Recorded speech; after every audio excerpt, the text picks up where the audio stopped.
With Big Mo. Oh, man.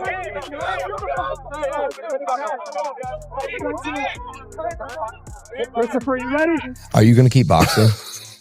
Yeah. You really love this shit, huh? Jake Paul's meltdown began the instant Anthony Joshua crushed the illusion with one brutal reality check. As Logan Paul watched his brother get dismantled, emotions exploded and the aftermath became even uglier than the knockout itself. What followed wasn't just defeat, it was a public unraveling, a family eruption, and a moment that exposed everything on the world stage. Incredible! Jake Paul being measured up by Joshua for that right hand! Gets clipped again! The fight was promoted as bold, dangerous, and history-changing. Jake Paul vs. Anthony Joshua was sold as a high-risk gamble that could flip boxing on its head. But once the bell rang, the gamble vanished and reality took over. What followed was far worse than anyone expected. This wasn't just a knockout. It was the collapse of hype, ego, and confidence all at once. And it didn't stop with Jake. The fallout hit Logan too. In front of millions watching, the illusion shattered in real time, and the internet was ready to tear it apart. I thought I just pissed him off. Then he broke my brother's jaw. Fuck this guy. Broke his jaw, huh? Yeah, he split his jaw. Yeah. He don't care though. Jake's having a fucking blast. Yeah. The fight was sold as bold, dangerous, and history-making. Jake Paul versus Anthony Joshua was pitched as a gamble that could flip boxing on its head. But the moment the bell rang, the gamble disappeared. What followed wasn't suspense, it was a brutal reality check. And the fallout went deeper than Jake alone. Because this wasn't just a knockout. It was the public collapse of hype, ego, and family pride, unfolding live in front of millions who were ready to tear it apart. The real story didn't begin in the ring. It started weeks earlier, when Logan Paul spoke as if the outcome was already decided. From ringside appearances to social media clips, he pushed the same narrative again and again. Anthony Joshua was finished, overrated, beatable. He even claimed Joshua was losing rounds before the fight had ever happened. Words like legacy ender weren't predictions, they were threats. Logan wasn't just backing his brother anymore. He tied his own reputation to Jake's performance. This wasn't support. This was ego on the line. Yeah, it was largely because he was mostly running away from AJ rather than standing toe-to-toe with him to fight. It's the difference between fighting a Bengal tiger and running away from a Bengal tiger. The hype machine hit full throttle.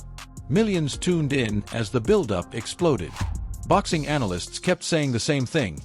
Influencer boxing is not the same as facing a real heavyweight who's battled world champions. But those warnings were drowned out by noise. Logan kept talking. Jake kept believing. The Paul brand kept getting louder, right up until the moment it all came crashing down. It really is. Oh, the uppercut, and he took it! Jake Paul took it! Oh, the right hand right! Oh! When the fight finally began, the difference was clear. Anthony Joshua stayed calm, measured, and patient, never rushing or panicking. Jake Paul looked tense, stiff, and out of his element. By the later rounds, it was no longer about confidence, it was about survival. Joshua floored Jake twice in the fifth round with punishing knockdowns that quickly drained his momentum. In the sixth, it happened again, 2 more knockdowns, totaling 4. At 1:31 of round 6, it was all over. A decisive knockout. No debate, no controversy, just the deafening silence where all the hype once lived. Since he quickly realized fighting AJ was not going to work for him, he naturally began incorporating even more flight, running away, and freezing, falling to the ground at any chance he had, just to survive the rounds. I mean, all it's doing is buying Jake Paul more time. I don't like it at all. Do you remember what Mike Tyson famously said? Everyone has a plan until they get punched in the mouth. Anthony Joshua's gigantic. So big. He's so big. He's so much bigger. So, of course, like, his punch that he knocks Tyron Woodley out cold with, Joshua just eats it. Yeah. Because he's a giant. Yeah. He's a fucking giant man. So big. The stats made it even more brutal. Jake Paul connected with just 16 punches out of 56 thrown. At this level, that's not even competitive. It's being thoroughly outclassed. The consequences were real. A double broken jaw and emergency surgery. This wasn't a close fight that went sideways. It was a mismatch that unfolded exactly as the experts predicted.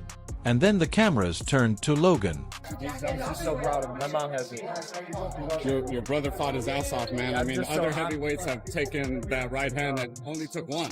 I'm just so proud of him. That was incredible. In my view, that was a victory on all fronts. As Jake was escorted from the ring, Logan snapped. His confidence evaporated in an instant, replaced by pure frustration. The commentators caught it immediately.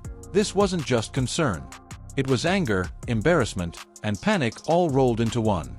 Logan's outburst wasn't aimed at Joshua, but at Jake, and in that moment, he looked less like a protective brother and more like someone watching their entire public persona crumble before their eyes. He's going to be terrifying, and he's going to have a lot to prove. He's going to be very angry that Jake Paul wants to fight him. That's what made it so cringeworthy. Logan had spent weeks hyping the fight, and now the world was watching him implode. Every bit of trash talk replayed alongside the knockout clips. Every confident boast contrasted with Jake being carried out of the ring. Millions witnessed it live. The Paul brothers weren't shaping the story anymore. They were trapped by it. Like, minus the actual victory, of course, but bro, like, no one expected him to last 6 rounds with AJ. In my opinion, he won 4 of them. People will argue that he at least won 3. No one expected him to last that long. Rolled his ankle, broke his jaw, still fucking fighting, man. Like, that's toughness. Backstage, the tension stayed scorching. Reports say Logan was shouting, visibly shaking, and struggling to control his frustration. This wasn't just about a loss. It was about exposure. Anthony Joshua didn't just knock out Jake. He revealed the limits of the Paul experiment, the chasm between hype and reality. And Logan felt it immediately. Realistically, it's one of the craziest propositions of all time. The online reaction was brutal.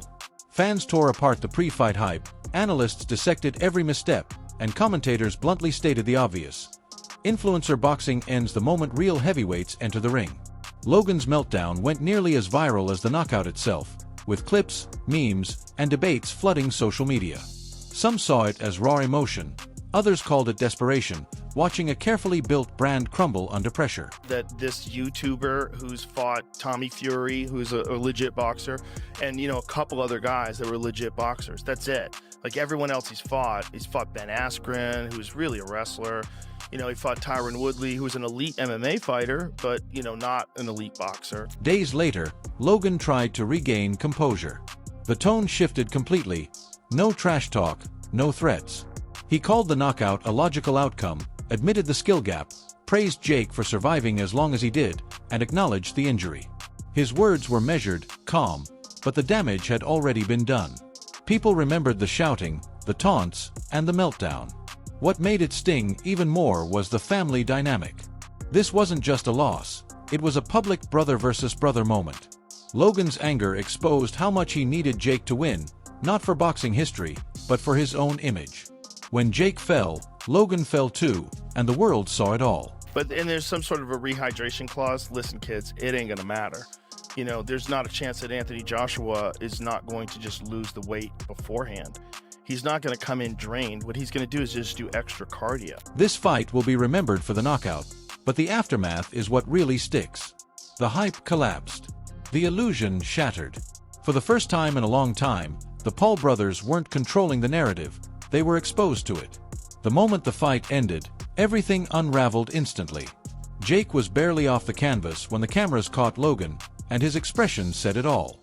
This wasn't shock, it was panic laced with pure rage. His eyes didn't ask, "Is my brother okay?" They screamed, "This wasn't supposed to happen like this."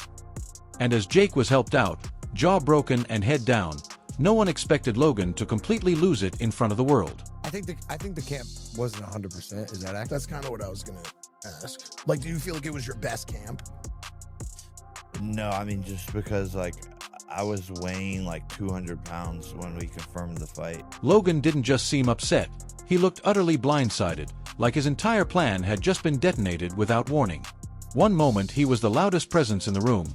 The next, he was pacing, clenching his fists, snapping at anyone nearby. Cameras caught him mouthing off, shaking his head, pure fury radiating from him. The energy was chaotic. This wasn't a proud big brother moment. It was, "You humiliated me on the biggest stage possible."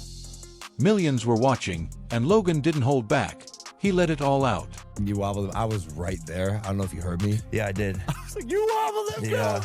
Go. That's what made the moment so uncomfortable and almost darkly amusing. Jake is being carried out after 4 knockdowns. The fight stopped at 1:31 of round 6. And there's Logan, looking like he wants to scream, "You had one job." Not at Joshua, not at boxing, at his own brother. Commentators noticed immediately. One basically said without saying it, "This isn't concern. This is panic trying to manage damage." Because Logan knew exactly what that knockout meant. This wasn't just a loss. It was reputation damage in full HD. To get that world-class gas tank, you need like a Sam Calavita, you need like a Nick Curson, you need like these plyometrics experts that who got heart rate monitors on you, and they're checking when your recovery is ready and go. Yeah. And you're fucking yeah. You need guys monitoring your recovery, monitoring your heart rate variability, your VO2 max. For weeks, Logan had been talking like Joshua was finished, like this fight was a guaranteed Paul victory lap. He boasted about being a legacy ender with full confidence. Now Joshua had ended something, but it wasn't his own legacy. It was the illusion the Paul brothers had been selling. Logan felt it instantly. You could see it in how he couldn't sit still, the way he gestured non-stop, looking less like a concerned brother and more like a manager whose investment had just imploded. You take a guy who just had a boxing match that looks like a sparring match with a 58-year-old Mike Tyson, and then you're going to fight one of the absolute scariest knockout artists in the heavyweight division. Backstage, the tension didn't ease, it escalated. Reports say Logan was pacing, shouting, visibly furious, replaying the moment repeatedly in his head. His unspoken mantra, "You had one job, Jake," summed up the chaos perfectly. And it's brutal because Jake didn't just lose. He landed only 16 of 56 punches, got dropped 4 times, and walked out with a double jaw break and surgery looming. On top of that, he had to endure his brother's anger exploding in front of the world. The timing in that right hand, just spectacular. That's stepping in as well. Over the top. I mean, that was a full force shot to the temple. I mean, he's Fucksville right now. Then came the emotional fallout. Pride took a hit, but ego took an even bigger one. Both brothers were suddenly under the microscope. Jake faced criticism for stepping into a fight he arguably wasn't ready for, while Logan was scrutinized for hyping it up and then losing composure when reality hit. Every reaction video, podcast, and comment section became an unasked for therapy session. The knockout shattered the illusion, and Logan's meltdown confirmed it. What viewers saw wasn't just a fighter getting stopped, it was 2 brothers losing control of a narrative they thought they owned. That's why this moment still lingers. It wasn't just loud or viral, it was raw, messy, and real in a way the Paul brand rarely allows. Anthony Joshua threw the punches, but the aftermath did the real damage. Skill silenced hype, experience crushed confidence, and reality arrived without mercy. Logan's meltdown became a warning. When ego outpaces preparation and family pride turns into public pressure, chaos follows.